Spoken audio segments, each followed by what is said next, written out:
இந்த கடைசி லாஸ்ட் 1 மந்த்தாக நடந்த ஒரு சில விஷயங்கள் உங்ககிட்ட நான் ஷேர் பண்ணணும்னு ஆசைப்படுறேன். இந்த 200 யூனிட் மின்சாரம், கட்டணமில்லா மின்சாரம் அறிவித்தோம். அதில் ஆல்ரெடி இருந்த 100 யூனிட் திமுக கொடுத்தது கிடையாது.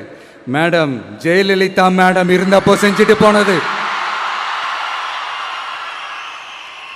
ஸ்டாலின் சார் பதவி போன அந்த கடுப்புல அறிக்கையா விட்டு தள்ளிக்கிட்டு இருக்கிறாரு. என்ன பண்ணீங்க உங்களுடைய ஆட்சியில?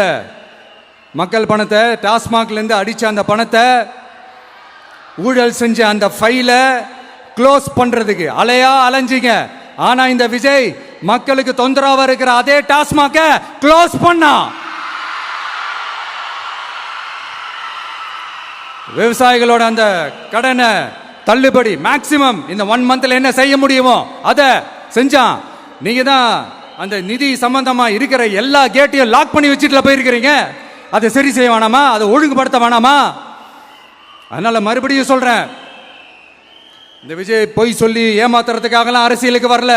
உங்க கூடவே நிக்கிறதுக்காக மட்டும்தான் அரசியலுக்கு வந்திருக்கிறேன். அதுல எந்த மாற்று கருத்துமே கிடையாது.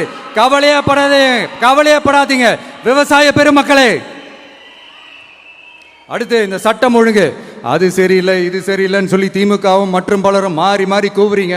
நான் ஒண்ணு கேட்கிறேன், இந்த மாடல் அரசுன்னு சொல்றீங்களே, அதுல என்ன செஞ்சு வச்சுட்டு போயிருக்கீங்க? ஒரு ஊரு விடாம, ஒரு தெரு விடாம போதை பொருள் கலாச்சாரம் அப்படியே ஸ்ப்ரெட் ஆகி கொட்டி கிடக்குது. அது அப்பவே இனிஷியல் ஸ்டேஜ் அதை நீங்க கண்ட்ரோல் பண்ணிருந்தீங்கன்னா இத்தனை பெண்களை இழக்க வேண்டிய ஒரு சூழ்நிலை ஏற்பட்டிருக்குமா? எல்லாத்தையும் பண்ணிட்டு பழிய தூக்கி ஏன் மேல போடுறாங்க.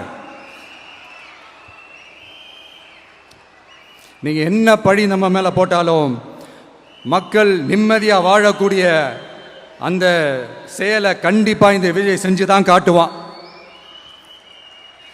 அதுக்காக தான் எஃபிஷியன்டான போலீஸ் ஆபீசர்ஸ் நான் அப்பாயிண்ட் பண்ணியிருக்கிறேன். எஃபிஷியன்டான அந்த போலீஸ் ஆபீசர்ஸ் டீம் நான் அப்பாயிண்ட் பண்ணியிருக்கிறேன்.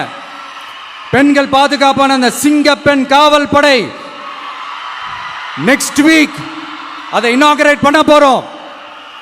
தப்பு செஞ்சவங்களுக்கான தண்டனை, அதுக்கான சார்ஜ் ஷீட் எல்லாமே ரொம்ப ஃபாஸ்டா ரொம்ப ஸ்பீடா செய்யறதுக்கான அந்த வேலையை செய்ய சொல்லி இருக்கிறோம். கோர்ட்ல கூட தப்பு செஞ்சவங்களுக்கான அந்த கடுமையான தண்டனை வாங்கி கொடுக்கறதுக்கான அந்த வேலையையும் ரொம்ப சீக்கிரமா செய்ய சொல்லி இருக்கிறோம். அதனால நீங்க என்ன பழி நம்ம மேல போட்டாலும் உண்மையா உறுதியா மக்களுக்கு தேவையான எல்லா விஷயங்களையும் இந்த விஜய் செஞ்சு தான் காட்டுவான்.